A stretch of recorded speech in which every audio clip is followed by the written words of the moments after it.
Hello students, I am Bindu, your science teacher. Now today I am going to teach you air around us. Air. Air is very important part of our life. Without air we can't survive. Air के बिना हम survive नहीं कर सकते. What are the characteristics of air? Characteristics means विशेषता. क्या विशेषता है air की? It exerts pressure. Air क्या लगाती है? Pressure. You have seen that leaves of plants shake sometimes, है ना. कई बार लीव्स क्या करती हैं? शेक करती हैं, मूव करते हैं because of air. We can't see air. Air is invisible, है ना. देख तो नहीं सकते, इनविजिबल है, but we can feel air. Feel कर सकते हैं. कई बार हमारे क्लोथ्स मूव करते हैं, कई बार बॉडी भी फील करती है. प्रेशर जो एयर क्या करती है? एक्सर्ट करती है. फुटबॉल में क्या होती है? एयर क्या लगाते हैं फुटबॉल पर? प्रेशर, है ना. व्हीकल्स के टायर्स में क्या होती है? एयर क्या एक्सर्ट करती है? प्रेशर. और व्हीकल का बैलेंस बना रहता है because of correct air pressure. Fountain pen में फिल करनी है, वहां भी क्या यूज होती है? एयर. पिचकारी में वाटर फिल कर रहे हो, वहां भी इंपॉर्टेंट रोल प्ले कर रहा है एयर प्रेशर. पहले एयर रिमूव करेंगे, फिर उसमें वाटर एंटर करेगा. सिरिंज में मेडिसिन फिल करने, वहां भी फर्स्ट में रिमूव एयर रिमूव करोगे तभी तो स्पेस बनेगा मेडिसिन के लिए. तो एयर बहुत ही इंपॉर्टेंट है. And without air respiration can't possible, है ना. हम सभी लिविंग ऑर्गेनिज्म ब्रीथ करते हैं, प्लांट्स, एनिमल्स, माइक्रो ऑर्गेनिजम्स. और हमें क्या चाहिए सर्वाइव करने के लिए? एयर. ऑक्सीजन चाहिए. ऑक्सीजन नहीं होगी तो हम सर्वाइव नहीं कर पाएंगे. ऑक्सीजन फूड को ब्रेक करती है और प्रोड्यूस करती है एनर्जी, है ना. और एनर्जी मिलती है तो हम सभी एक्टिविटीज परफॉर्म करते हैं. Now, characteristics of air. First, air is invisible. Air is transparent. Air exerts pressure. And dear students, air occupies some space. Air occupies some space. कहीं भी फुटबॉल है तो उसमें भी स्पेस ऑक्यूपाई करेगी. कोई ग्लास एम्प्टी दिख रहा है, वो एम्प्टी दिख रहा है, उसमें भी क्या है? एयर. एयर क्या करते हैं? स्पेस ऑक्यूपाई करती है, प्रेशर एक्सर्ट करते हैं और बहुत ही इंपॉर्टेंट है लिविंग ऑर्गेनिजम्स के लिए. एयर के बिना लाइफ पॉसिबल ही नहीं है. नाउ स्टूडेंट्स, एक ग्लास एम्प्टी दिखने वाला ग्लास कहीं एम्प्टी है? नहीं. इसमें भी क्या है? एयर. और एयर क्या एक्सर्ट करती है? प्रेशर. एयर लगाती है pressure. You can do this activity at home. घर पर कोई भी कंटेनर या बकेट लो और उसमें क्या है? वाटर लिया आपने और अब एम्प्टी ग्लास को इन्वर्ट कर दो, उल्टा कर दो. अब आप उसको पुश करो डाउनवर्ड तो उसमें वाटर फिल नहीं होगा और आप फील करोगे आप पर क्या लगेगा? फोर्स लगेगा, आप पर प्रेशर लगेगा. आपको मेहनत करनी पड़ेगी, लेकिन उस ग्लास में वाटर एंटर नहीं करेगा. इस पोजीशन में अगर आप ग्लास को इन्वर्ट करके वाटर में आप उसको डाउनवर्ड फोर्स अप्लाई कर रहे हो ग्लास पर, तो इसमें वाटर एंटर नहीं करेगा. लेकिन अगर आप इस ग्लास को टिल्ट कर दो, थोड़ा सा स्लांट कर दो, तो स्लांट करने से क्या होगा? जो इसके अंदर एयर फिल्ड है, जो एयर फिल्ड है इसमें, वो क्या होगी? इसमें से धीरे धीरे रिमूव होगी, कम हो जाएगी. और एयर इसमें से निकलेगी तो स्पेस क्रिएट होगा, और स्पेस होगा तो वहां पर कौन आएगा? वाटर आ जाएगा. और यहाँ पर एयर के बबल्स आपको वाटर में देखने को मिलेंगे. ये बबल्स किसके हैं? एयर की. जब ग्लास को इस तरह से इन्वर्ट करके आपने इसमें डाला वाटर में, तो आपने फील किया प्रेशर, काफी प्रेशर आया आप पर, है ना. इस केस में नहीं हुआ. इसके अंदर एयर थे. जब ऑलरेडी एयर से फिल्ड है ये, तो वाटर कैसे एंटर करेगा? लेकिन जब इसको थोड़ा आपने झुकाया, स्लैंट पोजीशन में किया, तो अंदर की एयर निकली और अंदर स्पेस क्रिएट हो गया, वाटर एंटर किया. और ये बबल्स दिखेंगे आपको वाटर में. ये किसके बबल्स हैं? एयर बबल्स, एयर के बबल्स. ओके बेटा, तो एम्प्टी दिखने वाली चीज में भी क्या है? एम्प्टी दिखने वाले सब्सटेंस में भी क्या है? एयर. एयर कहीं भी स्पेस ऑक्यूपाई कर देती है. और एयर के पार्टिकल्स में क्या होता है? काफी गैप होता है. एयर के पार्टिकल्स में अट्रैक्शन कम, पार्टिकल्स में अट्रैक्शन कम और पार्टिकल्स में गैप क्या होता है? ज्यादा. ठीक है ना. तो कहीं पर भी एयर के पार्टिकल स्पेस ऑक्यूपाई कर लेते हैं इजीली, क्योंकि अट्रैक्शन कम है, दूर दूर है. जहां स्पेस मिलेगा वहां पर उसको ऑक्यूपाई कर लेंगे, घेर लेंगे. Atmosphere. Our earth is surrounded bye a thick blanket of air. हमारी अर्थ, हमारी अर्थ जो है एयर के ब्लैंकेट से कवर्ड है। Our earth is surrounded by thick blanket of air, जो कि कई किलोमीटर तक फैला हुआ है air blanket, that is called atmosphere. Atmosphere हमारी अर्थ एयर के थिक ब्लैंकेट से कवर्ड है, जिसे हम क्या कहते हैं, एटमॉस्फेयर। ओके, ट्रोपोस्फेयर, लिथोस्फेयर, इस तरह से मेसोस्फेयर, आइनोस्फेयर, ये सभी लेयर्स हैं। और अर्थ क्या लगाती है, फोर्स ऑफ ग्रेविटी। अर्थ अपनी ओर अट्रैक्ट करती है, अपनी ओर क्या करती है, पुल करती है सब्सटेंसेस को, एयर को भी करती है। तो अर्थ की सरफेस पर एयर का अमाउंट ज्यादा है, और जैसे जैसे अर्थ के सरफेस से दूर जाएंगे ना बेटा, तो एयर का अमाउंट कम होता जाएगा। अर्थ की सरफेस पर, जमीन पर एयर काफी है, लेकिन जैसे जैसे हाइट पर जाते हैं, माउंटेन्स पर जाते हैं, हिल्स पर जाते हैं, तो एयर हल्की हो जाती है, थिन हो जाती है। जैसे ये अर्थ है, तो हाइट पर जाएंगे तो एयर क्या हो जाएगी, हाइट पर कम होगी, है ना। आपने देखा होगा माउंटेनियर्स हैं, पहाड़ों पर ऑक्सीजन सिलेंडर लेकर जाते हैं, क्यों, क्योंकि माउंटेन्स पर ऑक्सीजन की कमी हो जाती है। जैसे जैसे अर्थ की सरफेस से दूर जाएंगे, ग्रेविटी कम होती जाएगी ना, जैसे जैसे अर्थ की सरफेस से दूर जाएंगे वैसे वैसे क्या होगा, एयर कम होती चली जाएगी। अर्थ की सरफेस के ऊपर एयर का अमाउंट ज्यादा है, एयर थिक है, और दूर जाते जाते एयर कम होती चली जाती है। ओके, मोस्टली गैसेस जो है ट्रोपोस्फेयर में फर्स्ट जो लेयर होती है ना एटमॉस्फेयर की, उसी में एग्जिस्ट करती है बिकॉज ऑफ अर्थ्स ग्रेविटी। अर्थ जो फोर्स लगाती है उसकी वजह से मोस्टली गैसेस अर्थ की सरफेस पर ही होती हैं। ओके बेटा, then next, what is air made up of. Air किससे बनी है बेटा, एयर में तो बहुत सारी गैसेस हैं। Air is mixture, air is mixture of carbon dioxide, oxygen, nitrogen, water vapour, dust, smoke and many other gases like carbon monoxide, sulphur dioxide, nitrogen dioxide. ठीक है, तो वाटर वेपर, एयर में water vapour है। Yes, you can perform an activity to understand this. एक glass में, और glass में क्या लिया, वाटर, और इसमें क्या ऐड कर दिए, कुछ आइस क्यूब्स, आइस ऐड कर दी। अब आप क्या पाओगे कि सराउंडिंग्स में जो एयर है, आसपास जो एयर है, एयर में क्या है, वाटर वेपर। एयर में क्या है, वाटर वेपर। वो वाटर वेपर यहां से, यहां कूलिंग है ना, वाटर क्या हो जाएगा, कूल। अपनी हीट को आसपास की वाटर वेपर्स लूज कर देगी, वो हीट यहाँ ट्रांसफर हो जाएगी और वो कूल हो जाएंगी, और वेपर्स कूल होकर लिक्विड में कन्वर्ट हो जाएंगी और विजिबल होंगी ग्लास पे।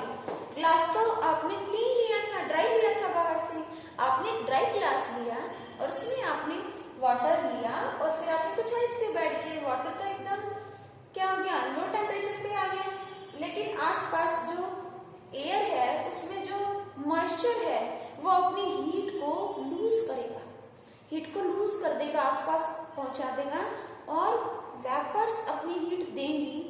देखो, लिक्विड हीट एब्जॉर्ब करके वेपर बनता है। अब वेपर को अपनी हीट देनी पड़ेगी, अपनी हीट देकर ही तो वापस लिक्विड फॉर्म में आएंगी, तो वेपर्स अपनी हीट सराउंडिंग्स में लूज करेंगी और फिर वो वेपर्स लिक्विड फॉर्म में आ जाएंगी और ग्लास की सरफेस पर, ग्लास के बाहर छोटी छोटी वाटर ड्रॉपलेट्स पानी की बूंदों की फॉर्म में विजिबल होंगे। It means air contains water vapour. Oxygen, air में ऑक्सीजन है, यस, ऑक्सीजन बर्निंग के लिए भी जरूरी है, आपने पढ़ा है। Oxygen is necessary for burning. Suppose एक कैंडल आपने बर्न की, ठीक है, और अब आप एक ग्लास टम्बलर इस पर इन्वर्ट कर दो, तो कुछ टाइम बाद क्या होगा, ये एक्सटिंग्विश हो जाएगी, बुझ जाएगी कैंडल। क्यों बुझ जाएगी, क्योंकि इसको ऑक्सीजन नहीं मिलेगी। It means oxygen is necessary for burning, है ना। एयर में ऑक्सीजन, एयर में एक ऐसी गैस है ऑक्सीजन जो कि बर्निंग के लिए बहुत जरूरी है।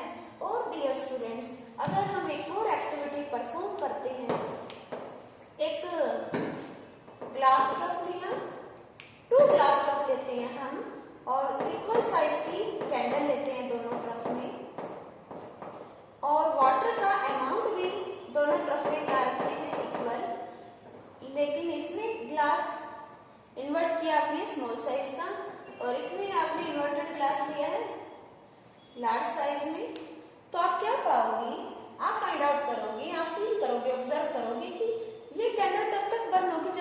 ऑक्सीजन होगी और ऑक्सीजन खत्म तो क्या होगा, फ्लेम एक्सटिंग्विश हो जाएगी, बुझ जाएगी। ऐसा ही यहाँ भी होगा, लेकिन यहाँ एयर कंटेनर यहाँ क्या है, लार्ज साइज है, एयर का अमाउंट ज्यादा है, एयर में यहाँ ऑक्सीजन का अमाउंट कंपेरेटिवली यहाँ से ज्यादा है, तो यहाँ कैंडल देर तक बर्न होगी। और जब कैंडल बर्न हो जाती है ना तो ऑक्सीजन कंपोनेंट तो इसमें खत्म हो जाएगा, और ऑक्सीजन खत्म हो जाएगा तो आसपास से जो वाटर था वो उसका लेवल इस स्टफ में क्या होगा, बढ़ने लगेगा, और लेवल इसमें भी इंक्रीज होगा, यहाँ थोड़ा और ज्यादा इंक्रीज होगा। क्यों? और बाहर का कम हो जाएगा क्योंकि यहाँ पर ऑक्सीजन ज्यादा अमाउंट में है। ठीक है, स्मॉल टम्बलर है तो उसमें एयर का अमाउंट भी कम ही होगा, स्मॉल होगा, और बड़ा टम्बलर लोगे, बड़ा कंटेनर ले रहे हो आप, इन्वर्ट कर रहे हो तो उसमें एयर का अमाउंट ज्यादा होगा, ज्यादा ऑक्सीजन मिलेगी तो कैंडल देर तक जलेगी। ठीक है, और जब ऑक्सीजन खत्म हो जाएगी, कंज्यूम हो जाएगी, स्पेस क्रिएट हो गया ना, ऑक्सीजन खत्म हो गई तो वहां पर क्या आ जाएगा, वाटर, वाटर का लेवल जो है क्या होगा, यहाँ पर इंक्रीज हो जाएगा और आसपास क्या होगा, डिक्रीज होगा। यहाँ भी ऐसे, लेकिन यहाँ टम्बलर, ये कंटेनर जो इन्वर्ट किया था इसका साइज बड़ा है, इसमें एयर भी ज्यादा थी और ऑक्सीजन का अमाउंट भी क्या था, ज्यादा एयर है ना, तो बर्निंग को ज्यादा देर तक सपोर्ट करेगी। ऑक्सीजन सभी लिविंग ऑर्गेनिजम्स के लिए जरूरी है, प्लांट्स हैं, एनिमल्स, ठीक है, माइक्रो ऑर्गेनिजम्स, और हम सभी एक दूसरे पर इंटरडिपेंडेंट है। हम ऑक्सीजन लेते हैं प्लांट से, ठीक है, हम सभी लिविंग ऑर्गेनिजम्स में क्या होता है, रेस्पिरेशन, लेकिन प्लांट्स में एक प्रोसेस होता है फोटोसिंथेसिस। प्लांट्स रेस्पिरेशन प्रोसेस में हमारी तरह क्या रिलीज करते हैं, कार्बन डाइऑक्साइड, ठीक है, बट डे टाइम में वो फूड बनाते हैं, फोटोसिंथेसिस प्रोसेस में वो कार्बन डाइऑक्साइड को यूज कर लेते हैं और रिजल्ट में क्या फॉर्म करते हैं, ऑक्सीजन। और रेस्पिरेशन में वो इतनी ऑक्सीजन नहीं लेते जितनी वो फोटोसिंथेसिस में प्रोड्यूस करते हैं। एज अ रिजल्ट ऑक्सीजन का अमाउंट प्लांट्स की वजह से एटमॉस्फेयर में इंक्रीज हो जाता है। That's why we should plant more and more trees. Carbon dioxide, बेटा कार्बन डाइऑक्साइड, ठीक है, ये भी एयर में बहुत इंपॉर्टेंट कंपोनेंट है। फ्यूल्स को बर्न करते हैं, ऑटोमोबाइल्स है ना, उनमें फ्यूल बर्न होते हैं, बर्न होकर क्या देते हैं, हीट और कार्बन मोनोऑक्साइड और कार्बन डाइऑक्साइड। कई बार हम सफोकेशन फील करते हैं, हमारा दम रुकता है, कार्बन डाइऑक्साइड, ठीक है, कौन रिस्पॉन्सिबल है इसके लिए, कार्बन डाइऑक्साइड। बट प्लांट्स इसके अमाउंट को क्या करते हैं, प्लांट कार्बन डाइऑक्साइड को क्या करते हैं, यूटिलाइज कर लेते हैं to prepare their food. Nitrogen, nitrogen direct तो हम लेते नहीं है पर बॉडी को चाहिए, ठीक है ना, बॉडी की ग्रोथ के लिए। तो क्या होता है एटमॉस्फेयर में ये जो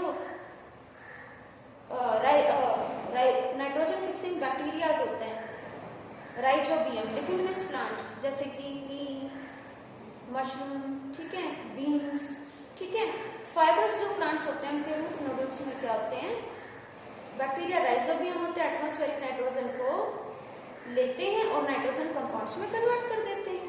ठीक ऐसे ही ब्लू ग्रीन एल्गी भी एटमॉस्फेयर की नाइट्रोजन को लेता है और उसे नाइट्रोजन कंपाउंड्स में टर्न कर देता है, और वो कंपाउंड्स जो हैं प्लांट्स के थ्रू, जब हम प्लांट प्रोडक्ट्स खाते हैं, कंज्यूम करते हैं, तो प्लांट से हमारी बॉडी में एंटर कर जाते हैं, तो बॉडी की जो नाइट्रोजन से रिलेटेड नीड है वो फुलफिल हो जाती है।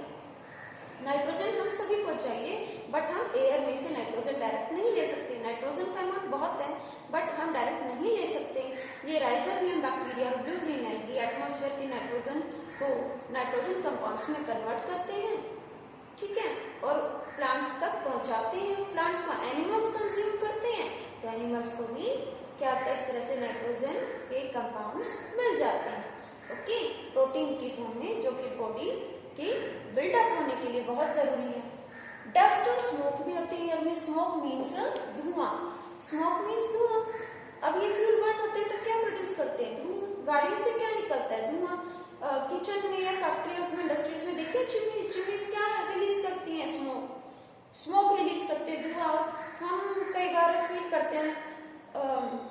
फील करते हैं और एटमॉस्फेयर में सोचो ना, बर्ड्स मूव करते हैं, वो कितना सफर करते हैं क्योंकि वो धुआं, वो स्मोक कहाँ जा रहा है, एयर में जा रहा है, कहीं ना कहीं बर्ड्स पर बुरा इफेक्ट डालता है।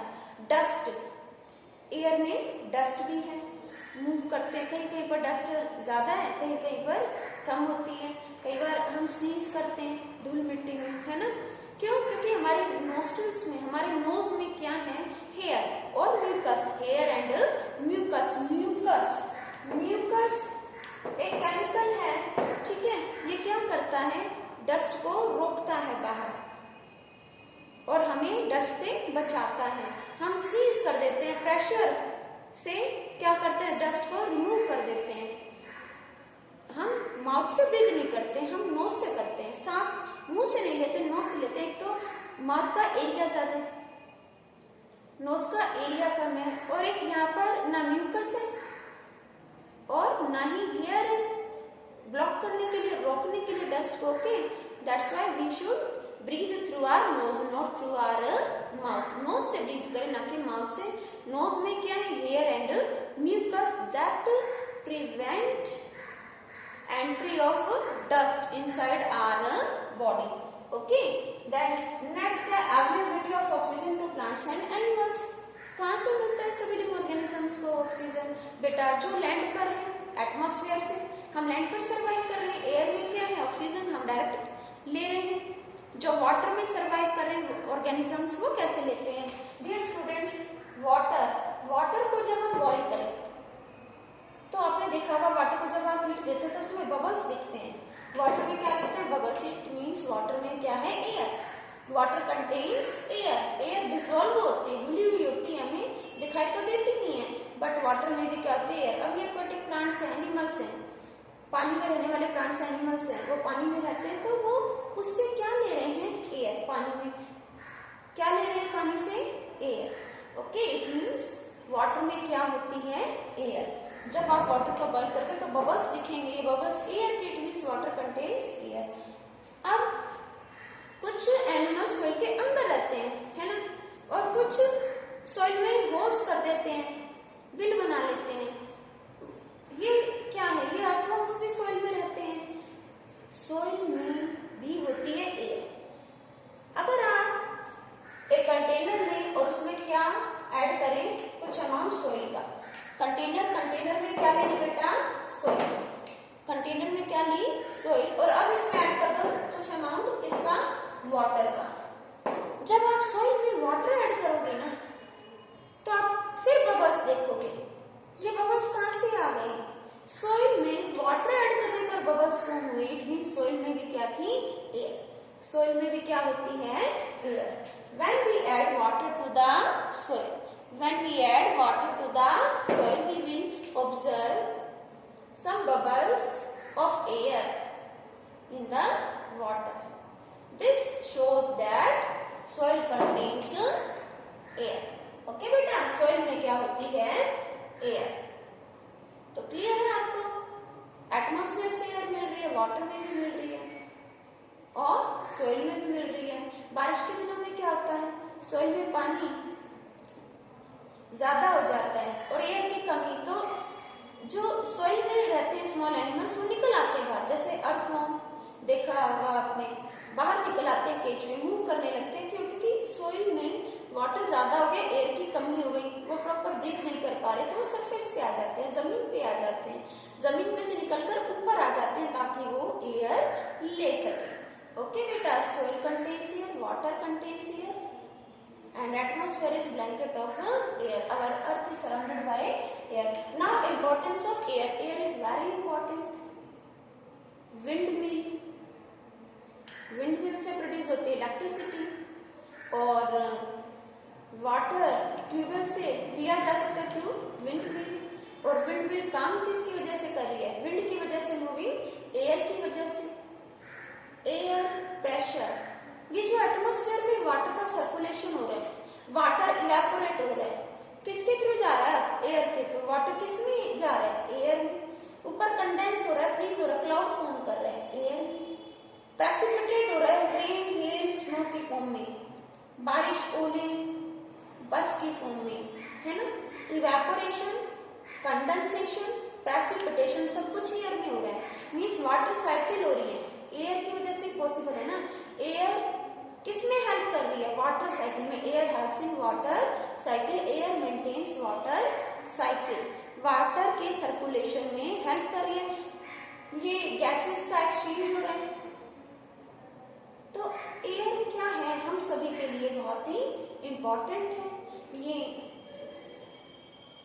बर्ड्स मूव करते हैं एयर में, एयर हेल्प कर रही है इनको मूव करने में, इनके विंग्स पर प्रेशर अप्लाई करती है। Aeroplane, glider, parachute, selling yachts, ये सभी मूव करते हैं because of air pressure. Selling yacht, gliders, parachutes, aeroplanes, birds all move in the air because of air pressure. This is the importance of air. Now this chapter is done. I hope this is clear to you. Thanks, beta.